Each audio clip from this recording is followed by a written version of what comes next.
Well, here I am once again in my office talking about Stellantis. And if you stay to the end, you'll kind of get a take and observation that no one else has come up with that I have found on their whole situation with their charger appliance EV and then the two-door cars and the Hurricane Sixes. So stick around to the end because it'll make you go, "Hmm." So, what has our new Chrysler overlords done that has made my mind kind of think about this? Well, we're going to start just with what happened the other day, and we're going to go to the story that got released from the conference out in Vegas um, on Moper Insiders. This thing right here, the chart now it's just a Charger Daytona. It's not the Charger Daytona Banshee SRT GT EV ABC. It whatever, it's an appliance. And this is from Mopar Insiders, who are basically the news outlet for Stellantis. More power to them, keeps their website going. Uh, but so they're making a big deal about having a release for this on March 5th. And it was from Matt McAller, their senior vice president of sales and marketing. He was at a conference in Las Vegas. And this is not a press release. This is literally some guy talking to I don't know who, but just kind of throwing it out there. And I love what they say about this. This isn't the pave the way for the fuel conscious. This is the next generation of muscle. We're not going to the lowest drag coefficient. We're not going for the highest mileage. We're trying to set a new bar on vehicles that have range that is only 80 to 70 to 80% of what the advertised range is. I don't understand this, but let's continue. And this really isn't about this. You'll see. So they're going to try the thing, and then here they say they're later on they're going to come out with the Hurricane Daytona Chargers. No special things. It's going to be SO or HO. So 420 and probably 535 horsepower inline sixes. And then here they go over what we already know about the 340 base and the 440 base, because this is all old news because they did this almost 2 years ago. They showed pretty much the same car and told us all about this stuff. This is an article from the Detroit News from August of 22, and it's all the same buzzwords. Yeah, so I mean, nothing new is being debuted. This thing's already been debuted. It's been debuted a few times. During was it Dodge Speed Week or whatever? They did it in March or later that next year in 22. So this is all very strange. Uh, and of course they throw out there about the inline sixes, and that's kind of a tell. Then they threw out on Facebook this thing after they got destroyed online about not going to North American shows and really not showing any plan forward for Dodge, and definitely no plan forward for Chrysler. Chrysler is just dead at this point. There's nothing there. There's no talk of Chrysler. It is not there. And Dodge has a Durango, which is ancient, and it has a Hornet that no one cares about. So there's that. Now let's talk about this, because this is the first of three reasons why things are not going to be what we think they're going to be. And I have a really weird conclusion that no one else has talked about. So the first thing is, if you look at this car, it's a two-door, okay? And then the chassis they put here, which looks like the unit body of a Challenger, because that's transmission tunnel. You could just weld new corner panels on and do new sail. It's really not difficult to change a unit body car, because back in the good old days of the B bodies, every B body was the same underneath. Roadrunner was the same as a Charger. It's just they changed the sheet metal. really simple what unit bodies. Unit bodies are very easy to change, change. Plus, we've also seen this with the modern Challenger where they made it look like a 68 Charger. It's easy to do. It's not very hard to change the shape of a car when it's unit body. So, this is the gas powered thing. And Stellantis doesn't like spending money. So, very interesting stuff. But I digress. The first reason is that new car sales for two doors don't happen. The Mustang was the highest selling two door in 2023, and it sold 53,000 units. The second highest was a BMW Z4. That's like a $60,000 coupe made by BMW, and that sold 50,000. Oh, the Challenger? Oh, that sold a whopping 46,000 cars. You're not going to save a division with a two door. It's just not happening. You need a four door. There will be a four door.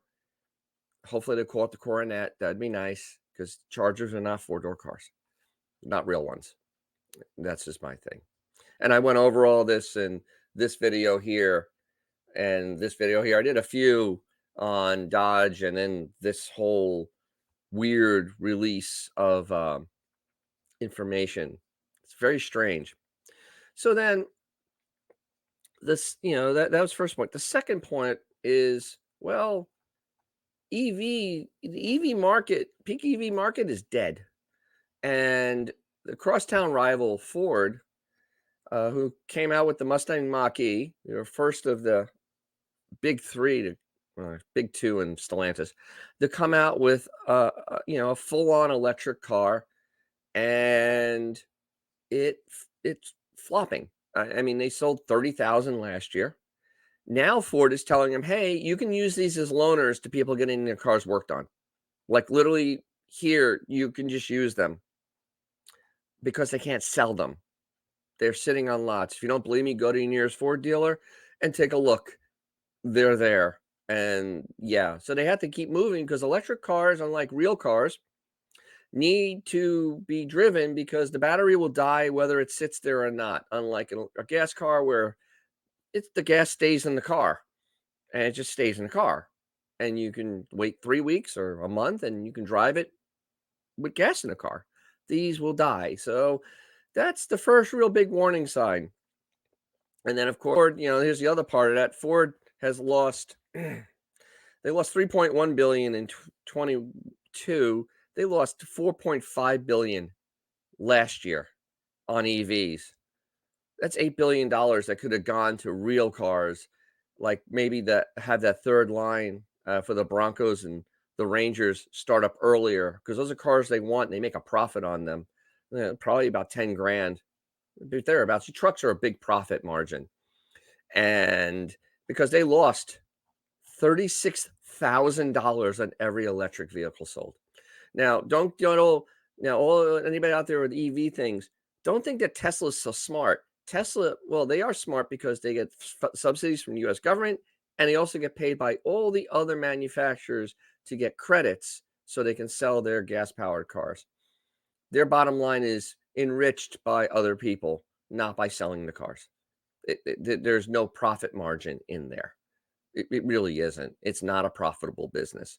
It's so unprofitable that GM, who was allegedly all in until they weren't because they went and now they're bringing back hybrids like hard because they're getting killed. They're I haven't seen their losses, but I imagine they're probably pretty close to Ford's.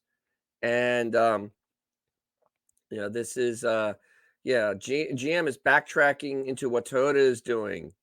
This is 1,000% sign that Toyota was right because Toyota would never commit fully to electric. They did, GM is moving back to plug-in hybrids, mimicking once again Toyota. The peak EV is dead, and it's a folly. Now, if you're getting anything from this, enjoying it, learning something, hit that like button, and also If you want to see more stuff on older cars, a little bit on the newer cars, because we all have to have them, subscribe. Just come on. Let's just go. We'll just keep it going. And then you could also share it, because I double checked and sharing is free on YouTube. And then, of course, comment, because I want your comments, because I do. It's a conversation. Just, keep it like sane. I answer most, if not all. And because this is very fascinating stuff that's happening. So here it is. Here's the third point, which I just found out from a website called All Cars with John, and I'll put a link in the bottom. Is this, and his point of his video was that there was talk of Stellantis merging with Renault, because the head of Stellantis used to work at Renault. He was the second in command, Tavares. But this little nugget was inside that video. And this is Tavares. There will be a bloodbath, and if every company engages in Tesla's price war, so trying to make cars affordable, EVs affordable. Carlos Tavares, he warned of an industry-wide bloodbath and race to the bottom on prices. And he also wants, tax credits, because they're not profitable. So he wants, everybody else's money to help pay for his cars. But I digress on that. So Carlos Tavares has been in the automotive industry forever. He was Goshen's second in command at Renault, and he wanted to be the head of Renault, and they didn't like it. So he ended up leaving and going to Peugeot. And so what happened is that when Peugeot and Fiat merged and made Stellantis, he became CEO. And he's not totally sold on EVs, and he realizes that they're going to be not profitable and cause many, many problems. And he does not sound like he's completely sold on it. Companies keep cutting EV prices to attract buyers. They don't make money, and there can be a bloodbath in industry. Well, a little background on this. Tesla gets money from the government, and they get money from other manufacturers as a payment to offset them building gas cars. They aren't making money alone on selling their cars. This is all a scheme. And I hope you stayed to the end to see this and hear this, because this is what it is. Stellantis is being crazy like a fox. They're being very sly. They let Ford and General Motors in the United States get destroyed trying to release EVs and trying to go all in.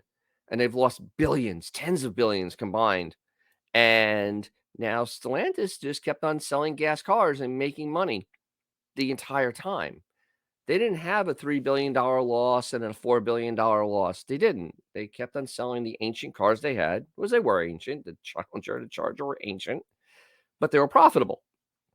And now they're slow rolling. So this is why I don't think they're fully committed in just making that car. I think that they're being very sly about this. They may introduce some stuff, but in the end of the day, what you're going to see in your showrooms is going to be hurricane-powered Chargers and some sort of four-door. They outsmarted everybody. And with that bombshell, I'm going to take leave and tell you to remember to take out your classic car, because you're going to make someone's day, possibly your own. Have a good one.